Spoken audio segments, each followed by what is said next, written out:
I want to do a speakdom about the difference between confidence and ego. Because there's a big difference, and I think there's confusion in the world by some people about what the difference is between the two. Now, let's get the elephant out of the room for a second here. Scientifically, well, according to Sigmund Freud, we all have an ego. Every human being has an ego. The ego is there as a defense mechanism that's going to help us survive in the laws of the jungle. Because like I say a lot in these videos, we're very intelligent creatures, but at the end of the day, human beings are just creatures. That's all we are, and we're imperfect and we're flawed. Obviously, you guys know that. I'm not going to sit there and say that because, over and over again, because you already know that. But the ego, there's a lot of scientific research on the ego, and I may do a separate video about this and talk about kind of the different kinds of ego and whatnot, but let's focus on the difference between confidence and ego. And first, you have to accept that everybody has an ego. Now, I've been doing YouTube for 2 years, and one of the bigger criticisms that I've gotten from people is that, and mostly it's people who don't know me. That's really where it's from. People who know me don't really say this. Like, if you have engaged in conversations with me a lot, you know that I'm not egotistical. But people who don't know me, they think that I am egotistical. Now, the reality is there is some truth to that, in that, yes, I have been egotistical in the past, but so has everybody else. And that's the part that makes me smile, is that, yeah, I've been egotistical, usually as a defense mechanism, because that's what the ego is. Some people that you watch on YouTube, who I'm not going to name, are very egotistical but are very good at hiding it. Some YouTubers, and other ones are not very good at hiding it, and they sometimes are so egotistical and so self-centered that they've self-destructed in the public eye. And you've seen this, I'm sure, in the past with many people, not just on YouTube, but just in the whole world, like on TV, just, in your job, just how it is. So the difference between ego and confidence, all right? The difference is that when it comes to ego is at its core a defense mechanism. So ego is very internalized about you. Ego is always about you looking good, you not looking bad, you being the shining star, you being, the person who's loved and admired, the person who's respected, who's beloved.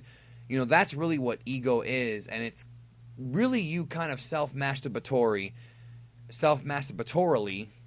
I don't know if that's even a word, jacking yourself off. That's pretty much what ego is. When you say something that's egotistical, it's basically you're saying something to where you think that your shit doesn't stink, or you think that your opinion somehow is greater than that of other people. Now, obviously, one of the things I will state here is that in some cases, yes, a person's opinion on something should be respected greater than another person's based upon their history. For example, if I'm going to ask LeBron James how to play basketball, I'm pretty confident he's going to give me better advice than some jackoff who plays pickup ball next to the local YMCA. I'm one guy has credibility and the other one doesn't. And that's really what it comes down to, is credibility. So if somebody on YouTube or somebody anywhere at your job has a proven track record of success or a proven track record of knowing what they're talking about, chances are that they may develop an ego, but at the same time, that ego is based in reality. The problem is when people have low self-esteem and they allow their ego to consume them, and they allow their ego to really show that they have, I always say small dick, that's a little joke, it's not really that serious, but really it's that they don't really have the self-confidence to really truly believe that they have something positive to contribute. Both ego and confidence have to do with what you bring to the world. The difference is that with confidence, you know what you bring to the world. You're true to yourself. You know that you're not hurting anybody, and you know that you're doing the right thing beyond a shadow of a doubt, and you know it so well that you don't have to prove anything to anybody, and you could give a fuck if somebody else disagrees or if somebody else tries to bring you down, because nothing's going to be able to stop you. Whereas with an with ego, it's almost like you're constantly trying to prove to people that you are what you are without realizing that you're already there.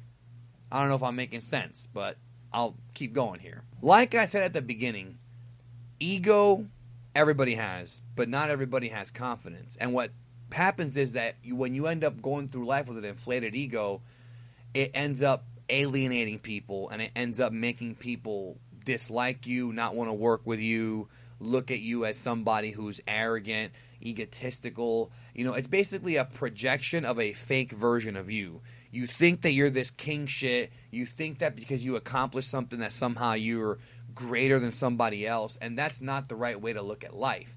Here's the difference between a person who has a big ego and a person who's confident. When you have a big ego, you step into a room and you try to make yourself the center of attention. You step into a room and you try to make yourself the most important person in that room, and not in a selfless sort of way. You basically push everybody else beneath you. Whereas a confident person steps into that room and tries to elevate everybody else to his level, because he's already aware on a subconscious level that he is important. That's really the difference here. It's hard to explain, and I hope I'm explaining it right, but that is the difference. Ego is somebody who has to constantly project their superiority to convince everybody else that he's the man, whereas, and of course that's a defense mechanism, whereas that superiority complex is just you're hiding the fact that you don't really believe in yourself, whereas confident people don't give a damn. They don't care. Like, they'll sit there and they don't care. If you're confident, you will literally say anything and not care what somebody thinks. Now, don't get it twisted, okay? I have to really clarify this, because I have to really explain. When I say not care what somebody thinks, that doesn't mean that you should not take criticism or not listen to people, because then you are an egomaniac if you do that. What I mean is, you take criticism and advice from people who you respect, people in your inner circle, your mentors, people who have a proven track record. You don't sit there and take advice from people who are just trying to bring you down or use you or manipulate you. That's the difference, and you got to be smart when it comes to that. People with confidence are usually a lot more humble, a lot more open to criticism and talking to people who they respect. They're usually a lot more kind of laid back.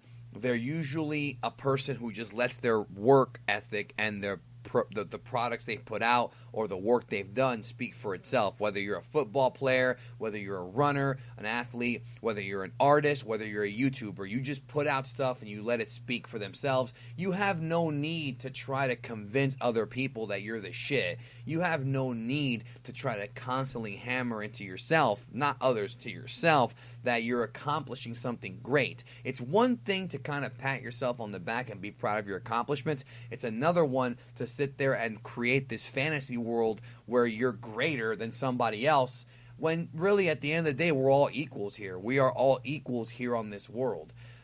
People who are confident aren't afraid of saying something that might make them look bad, or admitting their fault. And that to me is the big one. When you're confident, that means that you have self-awareness enough to admit that you're not perfect, to admit that you fucked up, and to really genuinely feel that way, and not just say it because you want to get on people's good side. You actually feel that way. And you actually are capable of accomplishing things and doing things that you've never done before, and taking risks, because at the end of the day, your inner confidence will guide you through. And even if you fail, you already know that life is going to sometimes give you a short end of the stick, and you already know you're going to be okay at the end of the day. There's no need to tell the world over and over and over again about how great you are, because the world will tell you. You see what I'm saying? The world will tell you how great you are based on your success and based on compliments, and at the end of the day, you can't let those get to your head either. I think the main thing I really want to really hammer home is that when you're confident, it actually vibrates on a much, much higher frequency than ego. And what does that mean? What that means is that when you are truly confident, people will become attracted and magnetized to you, and they don't really even know why. They don't know why. It'll happen. Whereas when you're egotistical, people might initially become tricked and think you're confident, but then after a while they're going to realize this guy's full of himself. Like, he thinks his shit doesn't stink. And that's bad. And that's very, very bad. You have to be somebody who's willing to accept the fact that they're not perfect, but also willing to accept the fact that they are a big piece of a very large puzzle in the world called humanity, and an important piece, and a person who brings, something to the table. That's the one theme that I've constantly tried to hammer home with these, is that you need to bring something to the table, and that I truly believe that everybody in this world has a talent and has something, sometimes more than one talent, let's be real, but everybody has a niche or a talent that they're good at, that they're better than others in, but that makes us all equal. Because if you find a guy who's a great football player, great basketball player, tremendous athlete, he might suck at freaking Mortal Kombat. You see what I'm saying? Nobody can be good at everything. It's just not possible, and that's one thing I've learned in the world. I am a pretty decent speaker. I'm not the best editor. I'm not the best artist. I'm not even an artist. I'm not the best as far as writing scripts and things like that go. I'm not the best, and I have temper issues. All this is stuff I'm very, very self-aware of. But there's a lot of things that I'm good at, which I'm not going to tell you because I don't need to, because I don't have a big ego. But I've done things that are egotistical. See what I'm saying? Because we all do it. So this idea that you're either confident or egotistical, that's nonsense. We all have different varying degrees of confidence and different things, and we all have our moments of ego. The important thing is not to be an egotistical person. And if you do have a moment of ego, sit back and reflect on it and say, you know what? That was kind of a dumb thing to say. I mean, yeah, I accomplished something cool and I wanted to let the world know, but I don't need to jack myself off in the process. That's the difference between confidence and ego, and hopefully, you guys understand where I'm coming from here, because the reality is that everybody on earth has an ego and everybody on earth has different degrees of confidence, but the important thing is to make sure that you really build your confidence so that way your ego is minimized, and at that point you don't need to constantly reassure yourself that you are the great. You already know you're great, and once you hit that level, once you have achieved that degree of self-awareness, I promise you that life will become easier. I'm not even kidding. Life will actually become easier. I'm not saying you're not going to have hardships and trouble and have breakups and, maybe have bad stuff happen to you. I'm not saying that that's going to magically go away. But your reaction to negative events will improve. Your viewpoint on life and viewpoint on friendships and relationships will change. I assure you of that once you build up enough confidence to say, I'm special, I bring something to the world, but at the same time, I'm really no better than anybody else. Don't forget that. See you later.